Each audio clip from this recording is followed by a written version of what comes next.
কি সিচুয়েশন থাকতে চলেছে আগামী কয়েকদিন? দক্ষিণবঙ্গের ক্ষেত্রে আগামী কয়েকদিন মোটামুটি ড্রাই থাকবে, ক্লিয়ার স্কাই থাকবে।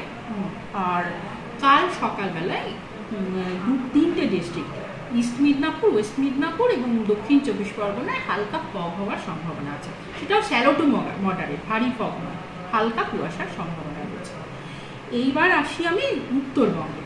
উত্তরবঙ্গের ক্ষেত্রে আজকে কোনো বৃষ্টিপাতের সম্ভাবনা নেই, কিন্তু কালকে মানে হচ্ছে আজকে হচ্ছে আপনার 26 তারিখ, কাল 27 তারিখ। 27 তারিখ আমাদের ডেটটা শুরু হয় 8:30 থেকে, তেমনি কাল 8:30, 27 তারিখ 8:30 থেকে পরশু দিন 28 তারিখ 8:30 পর্যন্ত আমরা বলবো ডে 2 বা কালকে।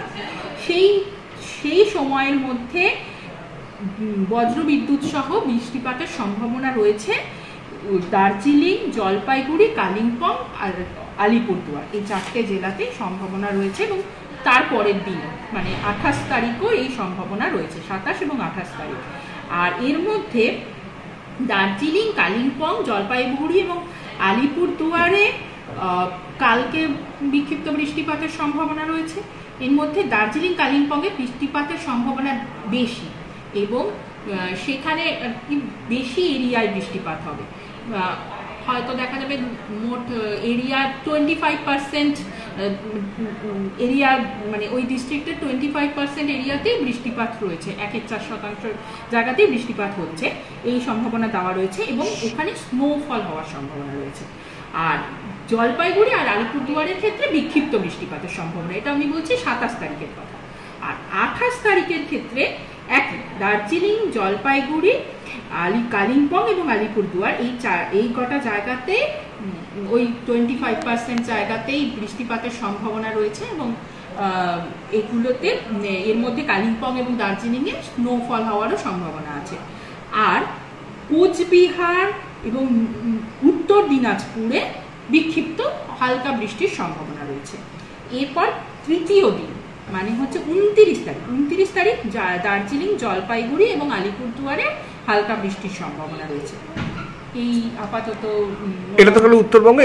এবার যদি তাপমাত্রার দিকটা আসি, কারণ তাপমাত্রা এখন ক্রমশ বাড়তে শুরু করেছে, দক্ষিণবঙ্গের ক্ষেত্রে তাপমাত্রার পরিবর্তনটা কিরকম হচ্ছে? হ্যাঁ, তাপমাত্রার আপাতত আগামী দুদিন তাপমাত্রা সেরকম পরিবর্তনের কোনো সম্ভাবনা নেই। সেটা দুটো তাপমাত্রাই, মানে দিনের এবং রাতের দুটো তাপমাত্রারই সেরকম পরিবর্তনের কোনো সম্ভাবনা নেই।